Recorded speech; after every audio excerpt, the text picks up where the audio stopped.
തൃശൂരിൽ സഹകരണ സംഘങ്ങൾക്കെതിരെ വ്യാപകമായ അഴിമതി ആരോപണം ഇതാ ഉയർന്നു വരികയാണ്. തൃശൂർ നടത്തറ പഞ്ചായത്തിലും അതുപോലെ തന്നെ CPM നടത്തറ ഈസ്റ്റ് ലോക്കൽ കമ്മിറ്റിക്കും കീഴിൽ വരുന്ന 7 സഹകരണ സംഘങ്ങളിലാണ് വൻ അഴിമതി ആരോപണം ഉയരുന്നത്. നടത്തറ ഈസ്റ്റ് ലോക്കൽ കമ്മിറ്റി അംഗം നിബിൻ ശ്രീനിവാസനാണ് ആരോപണവുമായി രംഗത്ത് വന്നത്. മതിയായ രേഖകളില്ലാതെ ലോൺ നൽകുന്നതായും പണയം വെച്ച സ്വർണം മറ്റ് ബാങ്കുകളിലേക്ക് മാറ്റി പണയം വയ്ക്കുന്നതായും ചട്ടം ലംഘിച്ചുകൊണ്ട് ഭൂമി വാങ്ങുന്നതായും നിബിൻ ആരോപിച്ചു. Party area secretary MS Pradeep കുമാറാണ് ഇതിന് നേതൃത്വം നൽകുന്നതെന്നാണ് ആരോപണം. ഇത് സംബന്ധിച്ച് പാർട്ടി സംസ്ഥാന സെക്രട്ടറി MV ഗോവിന്ദന് പരാതി നൽകിയിട്ടും നടപടി ഉണ്ടായില്ലെന്നും നിബിൻ പറയുന്നു.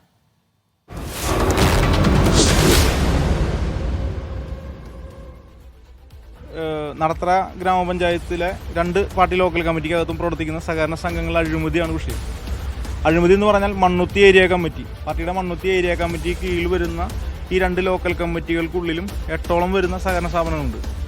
ഈ 8ഓളം വരുന്ന സഹകരണ സ്ഥാപനങ്ങളിലെ 7 സഹകരണ സ്ഥാപനങ്ങളും KR രമേഷ് എന്ന് പറയുന്ന പാർട്ടി ഏരിയ കമ്മിറ്റി അംഗത്തിൻ്റെ എരയമംഗലത്തെ സഹകരണ സ്ഥാപനം മാറ്റി നിർത്തിയാൽ അത് ചെറിയ സ്ഥാപനമാണ്. അത് മാറ്റി നിർത്തി കഴിഞ്ഞാൽ ബാക്കിയുള്ള 7 സഹകരണ സ്ഥാപനങ്ങളും വലിയ അഴിമതി നടന്നുകൊണ്ടിരിക്കുകയാണ്. വലക്കാവിനകത്ത് പ്രവർത്തിക്കുന്ന സഹകരണ സ്ഥാപനമായിട്ട് ബന്ധപ്പെട്ട് അവിടെ ജനങ്ങൾ കൊണ്ടുവയ്ക്കുന്ന സ്വർണം, ആ സ്വർണം ഇവർ പുറമെ സ്ഥലങ്ങളിൽ കൊണ്ട് പണയം വയ്ക്കുകയാണ് ഭീമമായ തുകയ്ക്ക്.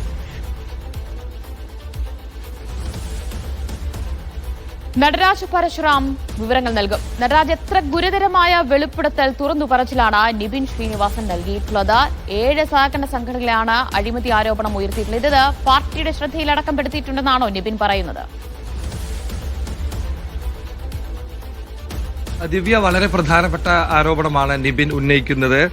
മണ്ണുത്തിയിലെ കാർഷിക തൊഴിലാളി സഹകരണ സംഘം, മൂർക്കനിക്കര സർവീസ് സഹകരണ ബാങ്ക്, റബ്ബർ ടാപ്പിംഗ് സഹകരണ സംഘം, കൊഴുക്കുള്ളി കൺസ്യൂമർ സഹകരണ സംഘം, അയ്യപ്പൻകാവ് കാർഷിക സംഘം എന്നീ സംഘങ്ങൾക്കെതിരെയാണ് അദ്ദേഹം ആരോപണം ഉന്നയിച്ചിരിക്കുന്നത്. അദ്ദേഹം പറയുന്നത് പ്രകാരം ഇത് മണ്ണുത്തി ഏരിയ കമ്മിറ്റിക്ക് കീഴിൽ വരുന്നതാണ്. മണ്ണുത്തി ഏരിയ സെക്രട്ടറി ആയിട്ടുള്ള പ്രദീപ് കുമാറിന്റെ നേതൃത്വത്തിലാണ് ഇതിന്റെയൊക്കെ പ്രവർത്തനം നടക്കുന്നത്. ഇവിടെ പലതരത്തിലുള്ള അഴിമതി ഇവിടെയൊക്കെ നടക്കുന്നുണ്ട്. അതായത് ലോണുകൾ ചട്ടം ലംഘിച്ച് രേഖയില്ലാതെ നൽകുന്നു, പണയം വെച്ച സ്വർണ്ണങ്ങൾ മറ്റ് സ്ഥലങ്ങളിൽ മാറ്റിവെക്കുന്നു, ബാങ്കുകളിലേക്ക് അതുപോലെ തന്നെ ചട്ടം ലംഘിച്ച് ഭൂമി വാങ്ങുന്നു. ഇത്തരത്തിൽ പലതരത്തിലുള്ള ക്രമക്കേടുകൾ ഇവിടെയൊക്കെ നടക്കുന്നുണ്ട്.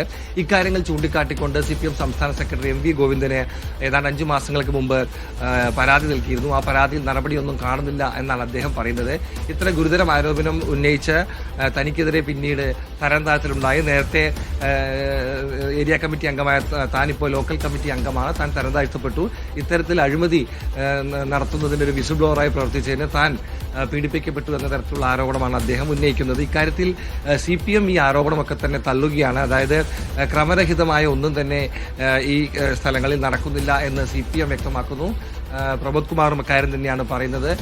എല്ലാ കാര്യങ്ങളും സഹകരണ വകുപ്പിന്റെ കൃത്യമായ പരിശോധനയിലൂടെയാണ് നടന്നു പോകുന്നതെന്നും കൂടുതൽ തെറ്റായ കാര്യങ്ങളൊന്നും തന്നെ തങ്ങളുടെ ശ്രദ്ധയിൽപ്പെട്ടിട്ടില്ല എന്നുമാണ് പ്രമോദ് കുമാർ പറയുന്നത്. എന്നാൽ CPM സംസ്ഥാന സെക്രട്ടറിക്ക് താൻ നേരത്തെ പരാതി നൽകിയിട്ടുണ്ട് എന്നും ഇതിൽ നടപടി ഉണ്ടായില്ല എന്നും നിബിൻ ആരോപിക്കുന്നു. നമുക്കറിയാവുന്നതുപോലെ കരുവന്നൂർ എന്ന ഒരു സഹകരണ ബാങ്കിൽ ഉണ്ടായ വലിയ അഴിമതി CPMന്റെ ജില്ലയിൽ ഉണ്ടാക്കിയ കേട് ചെറുതൊന്നുമല്ല. വലിയ രീതിയിലുള്ള പ്രശ്നം കഴിഞ്ഞ തെരഞ്ഞെടുപ്പിലൊക്കെ തന്നെ CPMന് കരുവന്നൂർ വിഷയം ഉണ്ടായി. ഈ സാഹചര്യത്തിലാണ് മറ്റൊരു ആരോപണം കൂടി ഉയർന്നു വന്നിരിക്കുന്നത്.